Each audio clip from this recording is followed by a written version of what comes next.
can I welcome into studio? It's great to see him in studio because we always just seem to kind of bump into each other when we're out walking or doing different things. The one and only Donncha O'Callaghan.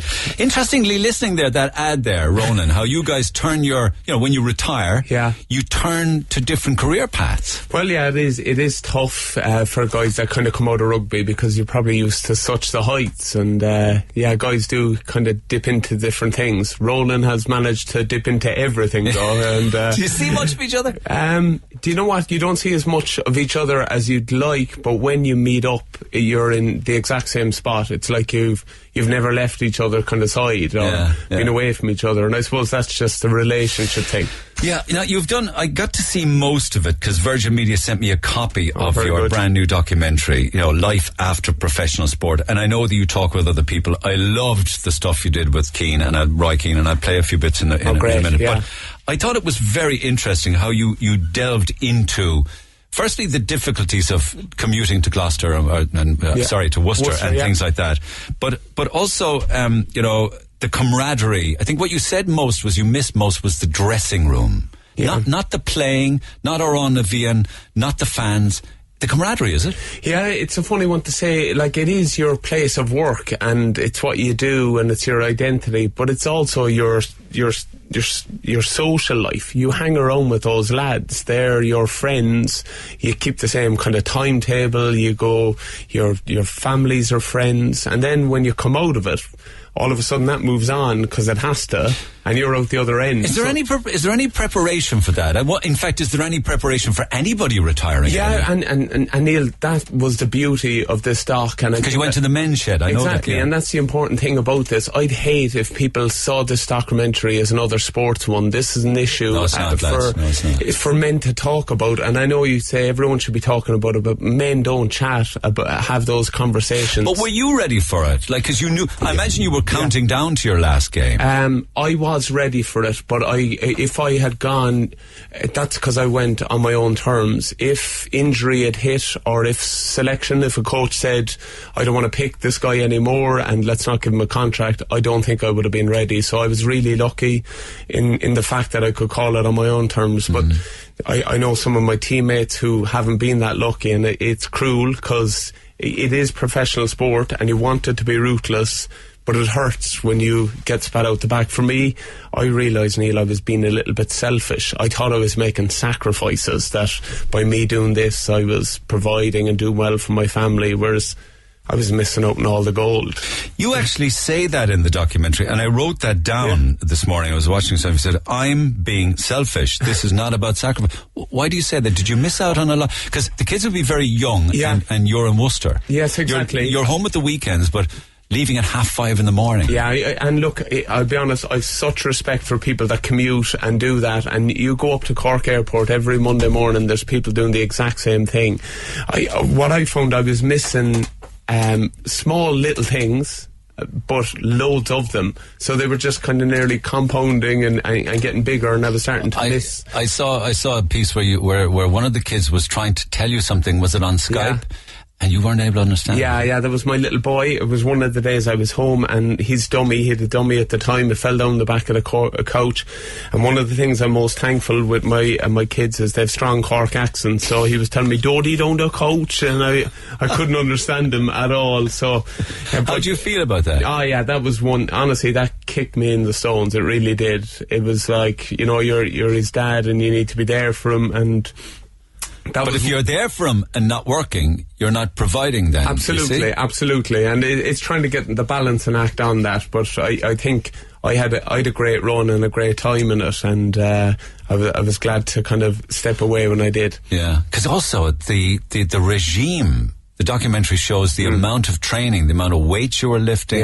Have you eased off on the diet now? Like Roy says, that he's not going to the gym. Remember that clip he had there? It's in the summer. Roy's brilliant in it. Is he going to turn into an Oompa Loompa now or what? No, there's no fear of him. He'd be the best at anything he does. So, but for me, I badly miss that structure. Maybe not all the training, but the way your day, where you knew exactly what was happening. I could tell you every minute of the day how it would lead to Saturday being a perfect performance. That was planned out for you. It was a bit, but I think sometimes a rugby player players get a bad rep that, you know what I mean, we can't even tie our laces, that everything, there's never heard that. Did people say that? Well, you'd kind of think that things are so well laid out for us, but you crave it, you create it, because you know it's towards making you brilliant on a Saturday. So nobody tucks you into bed at 8 o'clock on a Tuesday night, but you know if you want to play well on a Saturday. Would rugby players then be a lot more disciplined than soccer players? I wouldn't think so. I like there's no one more disciplined than Roy Keane when it comes to it, and that's why it was brilliant to chat to him. So I think it's when you love something so much, you go beyond just what's expected. And I think we've been lucky in the teams we played with, and certainly with Munster, that it meant so much to you playing for them that you do everything you could so that they go well. I mean, you started with Con, didn't you? I did. Okay. Ronan started with Con, did you? Rogers, Con. I played my underage rugby with Highfield, then I was down Christians to my school. Went to school in Christians? Yeah, and then on to Con, my brother. So what were the happiest times? Were they Con, Christians, Munster, Ireland, the Lions, the Barbarians? I was lucky and I was spoiled to be around such good dressing rooms. For me, the personal one is my first cap. I'll never forget, Neil. I ran on the pitch and there was a line out and I nearly ran past it against Wales in the Millennium Stadium, and we won by a point. Ron O'Gara got a drop goal to win the game, but if we lost by 50 points I couldn't have cared less. I was jumping around the place, delighted with myself. So and it's just because I was a rugby boy growing up and always watched playing for Ireland. Then your first cap. It wasn't rugby in Croke Park or anything like that. Yeah, like they were special, they really were, and they're unique days. But I don't know, for that one, I'll never forget my family after it. They were so. Your dad Ulton was a rugby player. Yeah, my brother Ulton's a rugby player. Sorry. All of them played a bit. Yeah. So, but your dad died very young, didn't he? Yeah, my dad passed away at 6, and I suppose that's why that game stands out, because it was actually his 18th, the 18th year anniversary. So to run on and get my cap on that day. Do you think of him now after an incredibly successful career and how proud he would be? Oh yeah, before every match I used to nearly torture myself going out to play rugby games. I was kind of full of insecurity and doubting myself, and I'd always think before I'd go out, I'd say a little prayer and I'd say, if my dad was at this game, would I make him proud? And that was always a big drive for me, you know. If this was one and only game he could come to, you know, what would he think of your performance? And probably not an ideal way to go into matches, but it was something that spurred me on. Do you cherish your own children more now because you were denied so many happy years with your dad? Well, I suppose I've great perspective on it. Like, my dad passed away at 40 and I'm 39, and my kids are the same age as I was when. So I just, you want to fill every minute. You want to be around there. You want to do everything with them, and just. So that you struggled with that then when you were overseas. Yeah. You were lonely as well as everything else. Neil, I'd be lying if I wasn't saying it was great. I was in the cinema most nights of the week, or I was bowling or hanging around with the academy lads. Poor Jenny was looking after the kids at home. But that's interesting because you don't drink. So how the heck then could you have the same kind of crack with the lads when they went out lofting pints? Yeah, I think that's gone from the kind of rugby culture. I think they're all more. But surely in the hotel, like, they'd be kicking up a ruckus. Like, I'll be honest with you, I couldn't believe it when I went over to Worcester after matches. Normally with the Munster lads, they'd always have a few pints after a game. Yeah, but even with Munster, did you not feel outside? Did you not feel aloof from them or separated? No, never. I was always able to enjoy myself, and I was comfortable in my own skin that I could have a bit of fun without. You could have the same fun without the drink. Absolutely, and I think it's an important point, and it's something I'd encourage young fellas to stay away from it. Why did you stay away from it? I had 2 older brothers that never drank, and they kind of led a good example, and then I went collecting glasses, and you see people how they react differently towards drink. Isn't that amazing? But the big thing for me, I was nearly a little bit selfish. I found it unbelievably helpful towards my rugby and towards my kind of sport. I think it actually gave me an advantage. And if you look at the 2 guys that played on into our 40s, it was myself and Strings, both non-drinkers. Now, and he's as fit as a butcher's dog. Like. He is. It'd be great. Is he going to win Dancing with I don't know, will he win it? I just pray that he puts on some clothes. Did they ask you to do it? I've chatted to Larry before, but it wouldn't be for me. Why not? I two left feet, Neil, I really do, and I'm not joking. Typical Celtic Tiger. Myself and Jenny went for a dance lesson for our wedding, and a dance lesson. Yeah. Inside in Penrose Wharf, and the lady slapped me about 4 times. Gave Jenny back the money and told her, change the song and get your sisters on the dance floor as quickly as possible. It just would not be possible.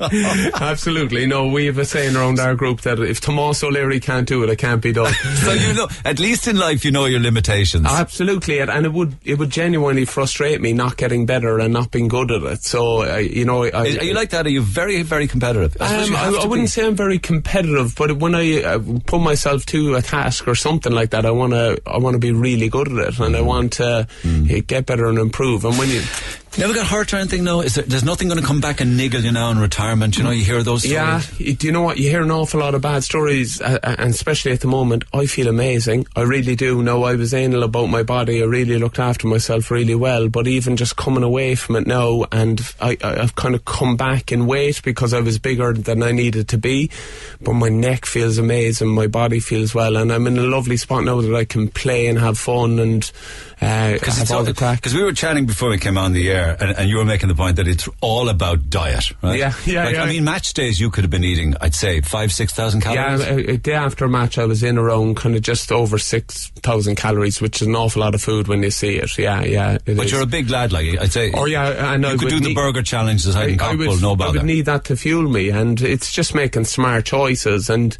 I suppose that's the annoying thing when you have knowledge of how well your body can work through good nourishment. Do you worry when you look around at a nation and a world that's getting more and more Absolutely, fat? and especially for our kids. And look, I know we'd all talk that there's other people need to get involved and we need to do more from outside, but I just took under my roof, and I'm dad, and I need to make sure that, you know, 1 in 3 kids at the moment in Ireland's obese, and I've to make sure that they, you know about by nutrition. Example. And yeah, exactly. And Neil, the big thing is making sure they know what a treat is, because treats now, from what, you know, when we grew up, you know, they're just constant and they're everywhere. You're being very kind to me. I think I'm a couple of generations ahead of you. No. At least one anyway. But I know what you mean. Yeah, it was the exception. It absolutely was. I know what you're Whereas saying. now some things aren't even deemed a treat, and you're there, whoa, that, you know, it 100% is. And it's just knowledge to make right decisions. 100% have what you'd like, but understand that is you a look treat. fantastic. What tie is that? It's a Munster tie. Munster tie, thank God. Are you obliged to wear that every week? No, I just keep red as much as I can, and when I'm What home, is I it like about that. Munster? Isn't it incredible?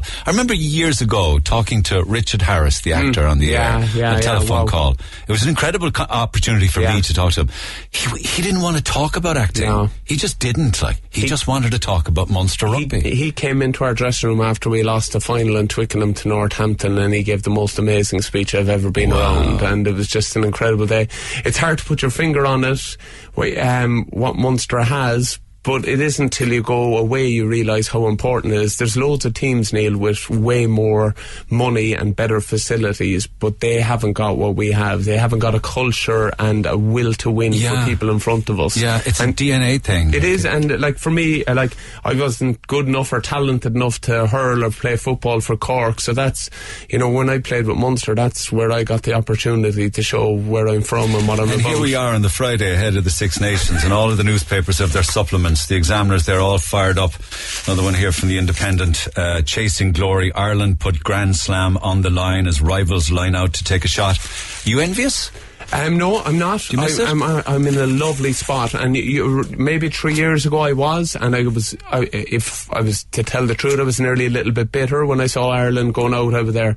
I hope they don't get the result, or maybe... No. Never that far, but you'd think... No. I hope we win by a point, but that both the second-rows have terrible games. I can understand that, though. That's human nature. Yeah, exactly, but now I look at it, and I'm back to where I love being, just a complete supporter, complete fan, and getting behind the team, and we're lucky at the moment, both provincial and nationally, we're going really well. Tell me about the documentary, then. I know you spoke to Keane, but you spoke to others as well. Yes, and I you went did. to the men's shed and you travelled overseas. Yeah, I was with the WWE, the NFL, and look, the idea of the documentary was, for me, it was to kind of document my kind of last year in the game, but I think there's a bigger issue, and that's chatting about transition from any job, and you've picked the main one. I know there's brilliant people like Richie Hogan and Roy Keane, but it was up in the men's sheds. Was that the one for you? Well, just where someone actually, one of the lads made the point that, you know, he worked somewhere for 30 years, he went to work on a Friday, retired,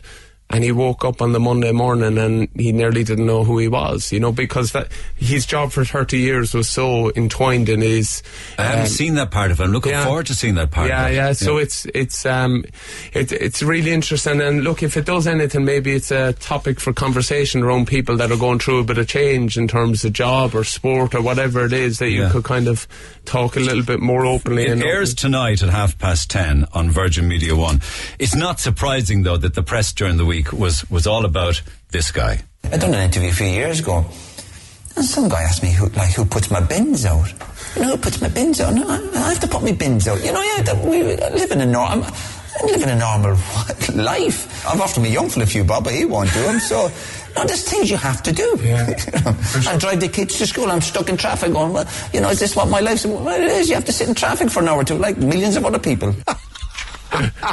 Did you just get him on a good day or what? No, he look, for me, he's an absolute hero, you know, and I think, especially being a Cork man growing up as well, we always wanted to play for Ireland and produce, but he's at a different level. He was there. It's no longer good enough to play for Ireland. You gotta compete, you gotta win. So to sit down and... But that hunger of his gets him into trouble from time to time. Oh yeah, but you back him every time. I do. It's for the betterment of everyone. He just wants everyone to fulfill themselves. But he was really honest with me, and it was something I've really missed. When you come away from rugby, you can lose that honest feedback. So I'd asked him something. I think the question was like, I struggled saying the word retirement, and he was blunt. Stop saying it. You know what I mean? And I miss. Isn't that amazing? Yeah, just that kind of. And he spoke about, he thought that after he retired, I haven't time to play any more of the clip sides, I'm sorry. He said he thought that the family would be like the Waltons. Yeah. He got a rude awakening there when eventually they were saying,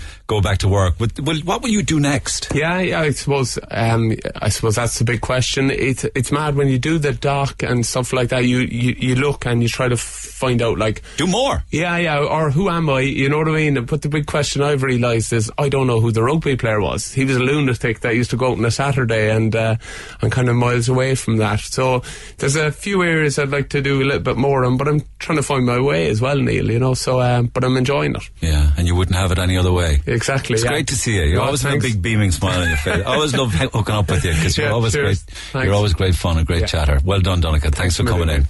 The one and only Donncha O'Callaghan in studio, and the show airs tonight on Virgin Media 1 at 10:30. Back after the break. The Neil Prendeville Show with Tesco Home Delivery. Value and freshness delivered right to your door. Tesco. Every little helps.